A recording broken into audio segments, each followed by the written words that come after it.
Tunaendelea kukumbushana japo kwa uchache sana kwa ada yetu hii tujiwekea kila baada ya dhuhuri tukumbushane masala ya dini yetu, na siku yetu hii ya leo Jumatatu tusomeana masala ya fiqhi ala madhhabi Shafi'i.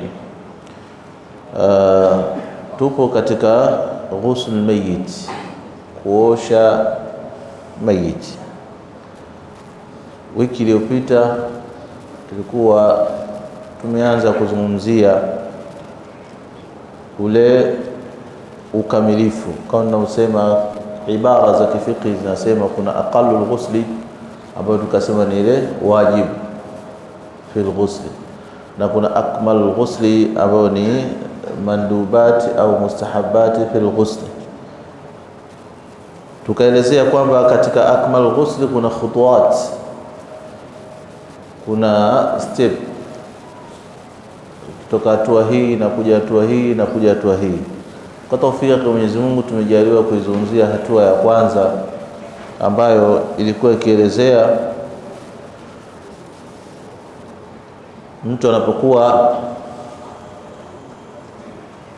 anataka kuanza kuoshwa, yudhau mayitu min al-mughtasal, atawekwa sehemu ya kuoshewa ambayo yenye wazi au tundu ambalo litakuwa linapitisha maji atakayooshewa ile mayiti bila kurudisha rashash cheche za maji wakati wa kuosha, na anataka aoshwe katika stara ambayo nguo nyepesi sana, maji yatapenya ndani yake, aliyakuwa amelazwa chali ambayo amelalia mgongo wake na miguu yake ielekezwa kibla, na inakuwa kuoshwa kwake ni sehemu ya khalwa, isiyo sehemu watoto wakipita wanaona kama maiti anafanyaje, anaoshwa. Hiyo ndio ilivyokuwa imesuniwa. Ayo ghatta na atafunikwa wajuhu, uso wake, min awali ma yadhahu wal mughtasali, tangu pale mwanzo anapowekwa katika sehemu ya kuoshea.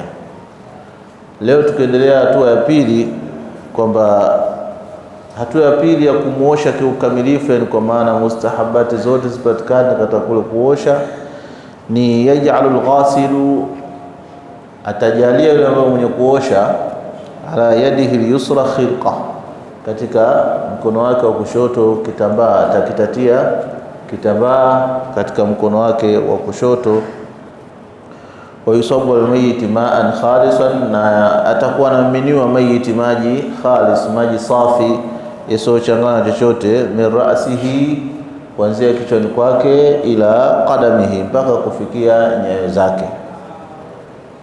Na yule ambaye muoshaji alivaa kile kitambaa, wayadluku biyadihi al-yusra jami'a badanihi, kwanza anataka avae mkono wa kushoto, alafu kwa kule kuvaa kwake atakuwa anajitahidi kusugua kwa huku maji yakimwagiwa kuanzia kichwani mpaka miguuni, mwili wake wote atakuwa ana usugua kwa kutumia kile kitambaa.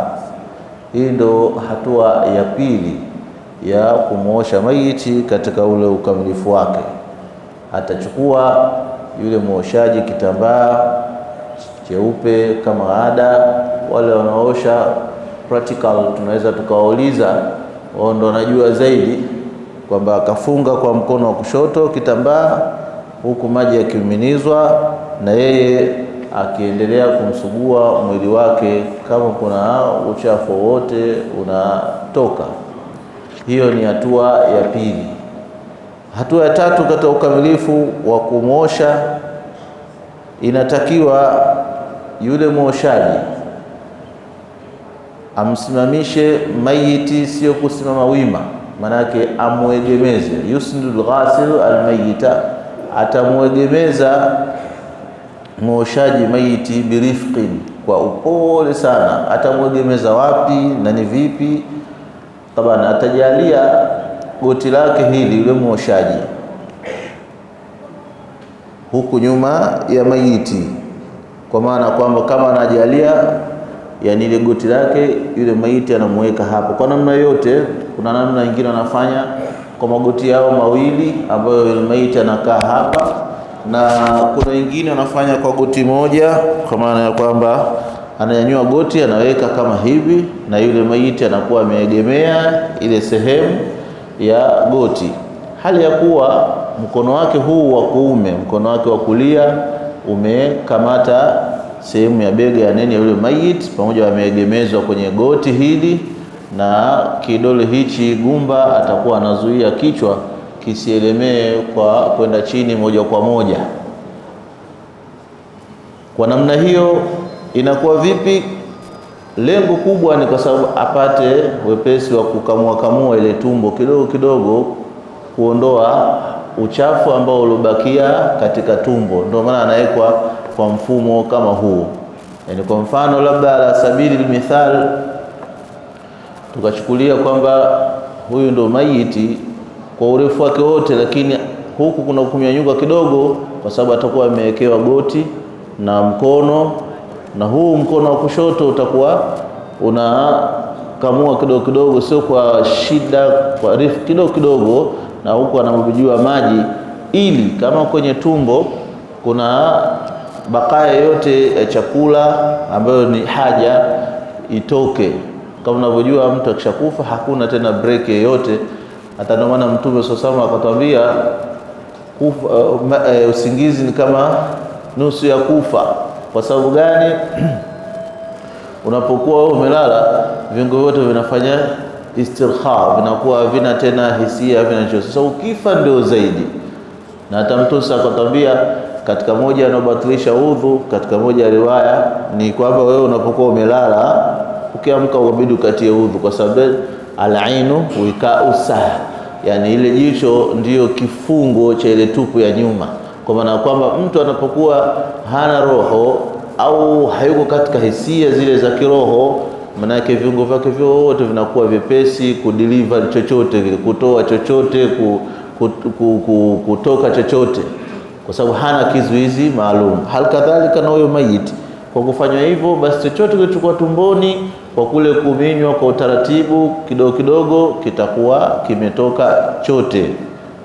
Hivyo ndio hatua ya tatu, kwamba mwoshaji anamegemeza mayiti, anajalia mgongo wake katika magoti yake, kisha kwa njia ile ya kitambaa, sio mkono tupu ile na sunna ni kuvaa kitambaa kama alivyokuwa amefundisha mwenye Mtume sallallahu alaihi wasallam. Katika baadhi ya riwaya wanazokubali baadhi, wanazikataa baadhi. Ndio maana tunapenda kwamba tunaposema masala kama haya huwa tunasema kwamba katika ufahamu wa imamu gani, kwa sababu wengine riwaya zimewafikia, wengine hazijawafikia.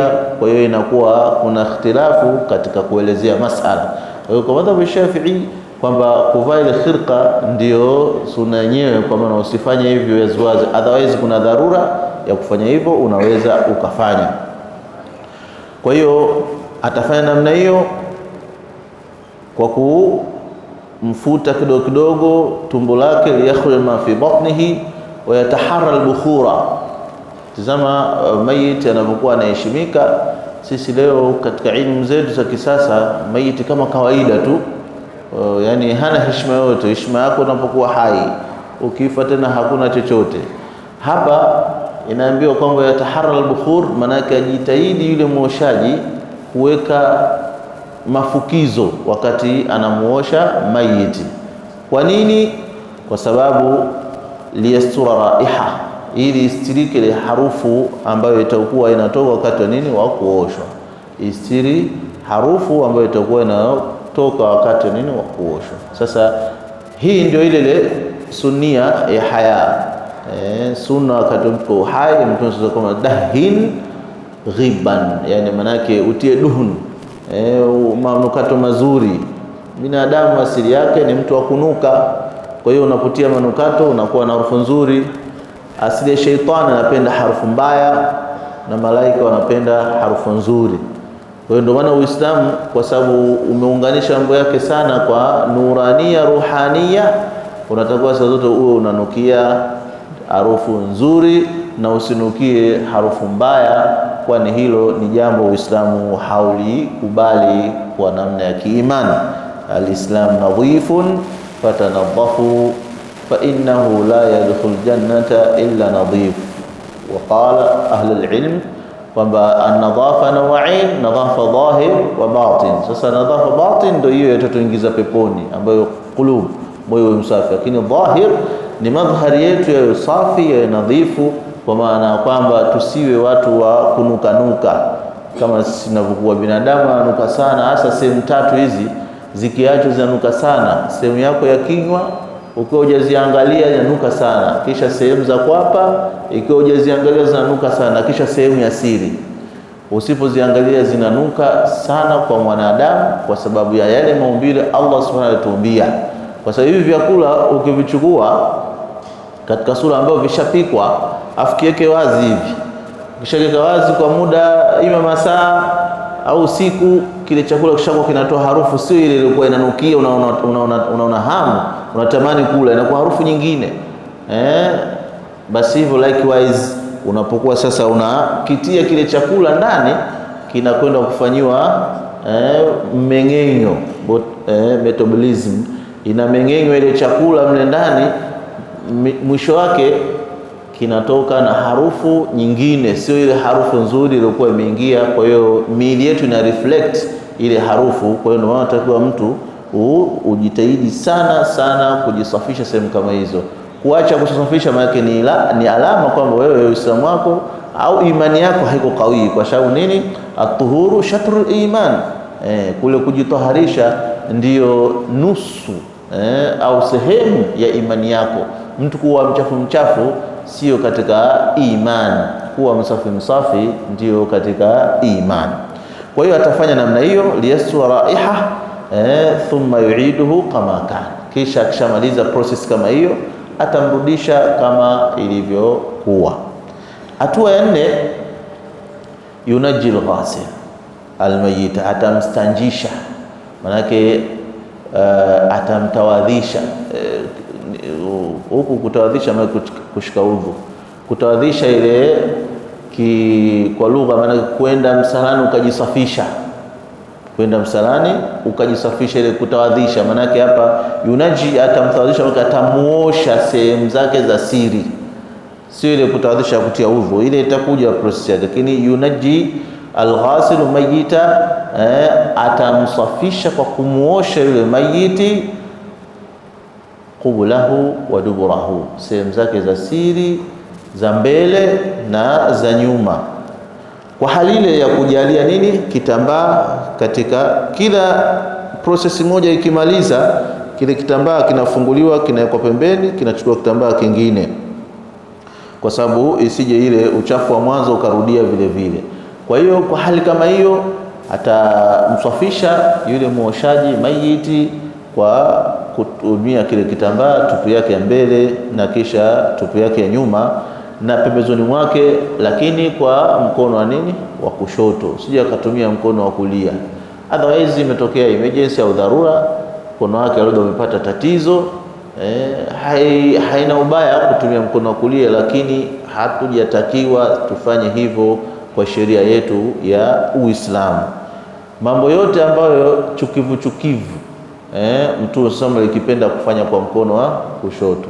Mambo yote ambayo mahmud ambayo yasifiwa na nini, Mtume sasa alikipenda kufanya kwa mkono wa kulia. Ndio maana Mtume sasa kana atayamun fi kulli ashiya'i, Mtume sasa kana yuhibbu tayamun.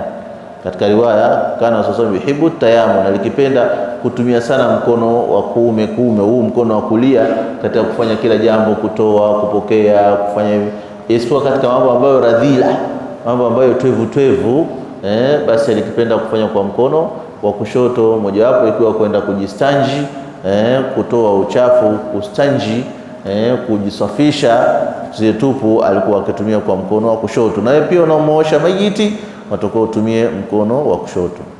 Wayukthiru, katika time kama hiyo sasa, kama maji hubujishwa kwa mayiti, lakini time sasa ya kuosha zile tupu mbili yatakuwa maji yabubujishwe sana. Kwa maana akasema katika ibara za kifiki kwamba yukthiru, na atakithirisha sabul ma alayhi, atakithirisha kumina maji sana kwa mayiti, lengo reason kwamba liyadhhaba ainul khariji wa rihuhu ma amkana, ili kiondoke kile kama kuna jirmu yote, kuna dhati chochote, uchafu wote ambao wakushikika, wakuonekana, uondoke, na harufu pia iondoke maamkana, kwa kadri ambayo itakavyowezekana. Maana kunaweza kuwa na situations zingine haiwezekani, lakini kwa kadri itakavyowezekana ujitahidi kwamba hizo hali zipatikane. Kwa hiyo ndio step ya 4 au hatua ya 4, kwamba hata baada ya kuwa ameshamkamua tumbo yake imekuwa sasa nyepesi, lazima kutoka kumetoka kitu. Baada ya pale, hatua inayofuata ni kumsafisha tupu zake zote mbili, tupu ya mbele na tupu ya nyuma, kwa kutumia kitambaa kingine ambazo atajitahidi kumina maji kwa wingi ili iondoke harufu na pia iondoke kama kuna jirmu yote imetokea. Hatua ya 5, yuzilu ghasilu bi khirqatin ukhra al-awsakh allati tahta adfarihi wa fi udhnayhi wa anfihi wa famihi wa qadan fi ainaihi. Sasa hapa akishaanza process kama hiyo na maji yamemishwa mengi na nini, kile kitambaa atakifungua, atakika pembeni, atachukua kitambaa kingine, atakuwa anaondosha uchafu sasa uliokuwa ndani ya chini ya kucha, uliokuwa chini ya masikio, pua, macho pia, wakadhan hata tongo pia katika nini, katika macho yake. Almradi yeye anakwenda katika maisha mengineo, anatakiwa hizi ausakhi za dunia zote atuachie huku zisiwenye duniani. Yeye anakwenda katika maisha mengine ambayo maisha hayo asili yake na mwanzo wake ni usafi. Ndio maana mtu anapokufa anatakiwa afanyaje? Aoshwe, kwa sababu mwanzo wa maisha hayo ya barzakhi na mwelekeo wa maisha ya barzakhi ni nini? Ni an-nadhafa.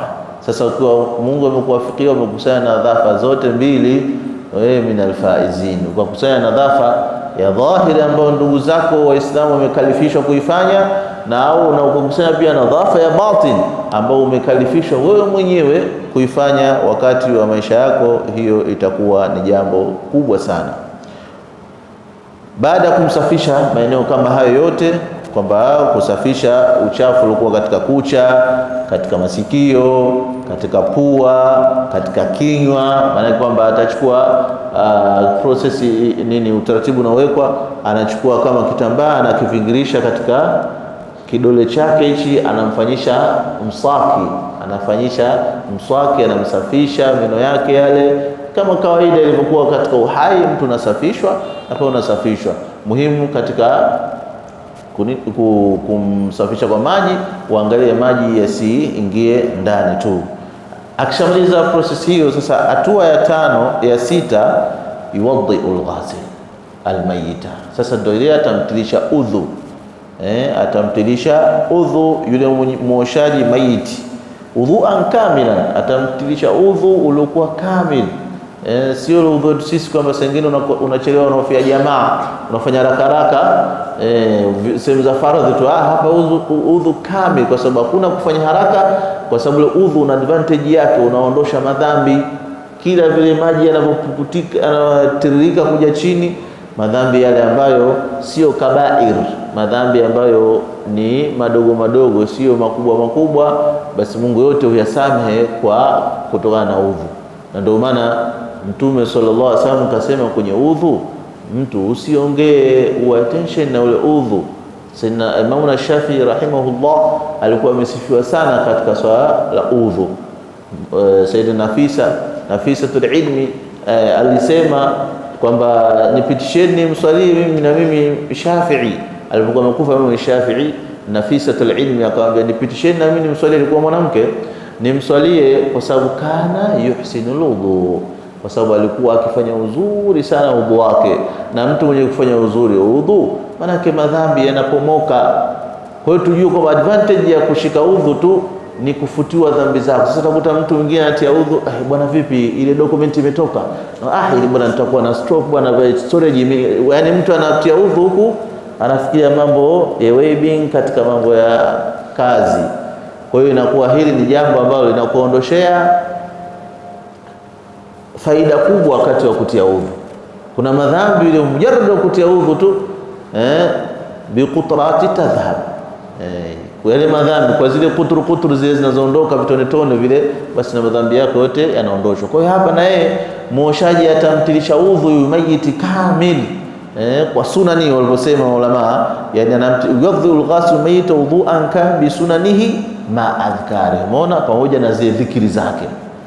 Kuna dhikri zile ambazo tumefundishwa, ingawa kwa riwaya zake ni dhaifa, lakini tunazitumia sisi kwa sababu ya nini? Ya kupata fadhila. Kwa mfano, mtu unapoosha viganja vyako, Allahumma ba'idi yadayya min as-sariqa au min busharat haram, unaosha mikono tu Mwenyezi Mungu akunusuru mikono yako isifanye wizi, isibashiri vitu vibovu, unaovutia puani, Allahumma rihni rahikal janna, hivyo katika Allahumma inna la dhikrika wa shukrika unavutia mdomoni. Ziko adhkari zimetajwa na wanachuoni kutokana na riwaya, ingawa ni dhaifa, lakini zinatumika fadhila. Allahumma bayyid wajhi yawma tabyadul wujuh, unaposha uso wako na Mwenyezi Mungu ningarishie uso wangu siku ambazo nyuso zitang'ara na zingine nyuso zitafifia. Yote haya wakati wa udhu unatakiwa uyafanye. Sasa sisi kwa kuwa tumeshikwa na mambo ya kidunia, kwanza hakuna mtu anataka kufuatilia mambo hayo, na hata pia akipata nafasi anakuwa ameghururika na mambo ya kidunia ya nje, wakati imetoka kule nje kuja hapa ndani kumweleza Mwenyezi Mungu shida zake na majambo yake. Ilikuwa ndio fursa bora kuwa wewe ni attention wa kila kitu, una concentrate kila kitu katika kuosha, kutia kwako udhu, kuswali kwako, kwa sababu hii swala unazoswali hizi zinaanzia huko sehemu za udhu, inaanzia mpaka washroom. Pia unapoenda kule toilet kabisa msalani ndio kunapoanzia kule. Kwa mfano ukajitambisha ovyo najisi kabeba, hata umetia udhu vizuri, ukija kwenye swala habaa manthura, kisha udhu wako ukakaa vizuri, ukija katika swala ndio sasa swala yako itakubalika. Yani swala inakuja kuangaliwa mwisho kabisa. Unaona hizi process zote zinatakiwa ziwe vizuri, kwa sababu ndio zinaopelekea kukubalika swala yako. Sasa unaweza mara nyingine unakuta unaswali lakini hamna athari ya ile swala, kwa sababu kuna vitu vinakosewa, ule mwanzo wake haviko sahihi.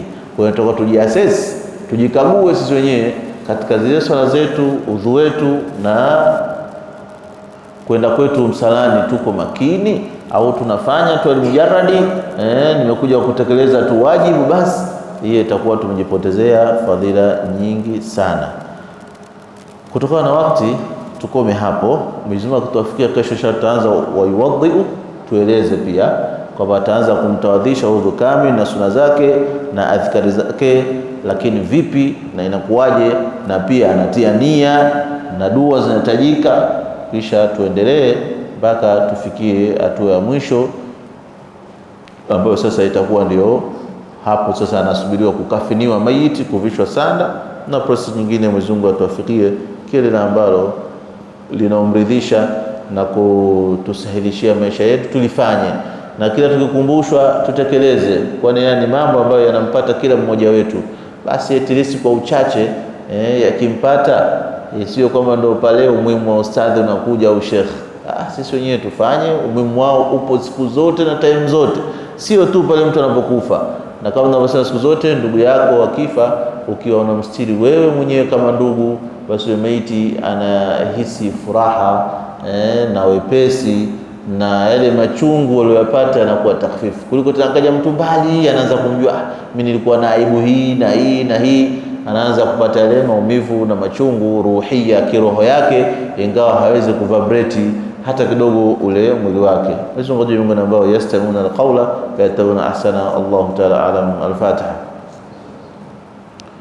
Alhamdulillah rabbil alamin. Alhamdulillah rabbil alamin, wassalatu wassalamu ala ashrafil anbiya'i wal mursalin. Allahumma faqihna fid din wa 'allimna ta'wil wa tafasir warzuqna 'amala fihi ya rabbal alamin. اللهم علمنا بما ينفعنا وانفعنا بما علمتنا وارزقنا عملا فيه يا رب العالمين. ربنا آتنا في الدنيا حسنة وفي الآخرة حسنة وقنا عذاب النار برحمتك يا عزيز يا غفار. وصلى الله وسلم على النبي وعلى آله وصحبه وسلم. الحمد لله رب العالمين.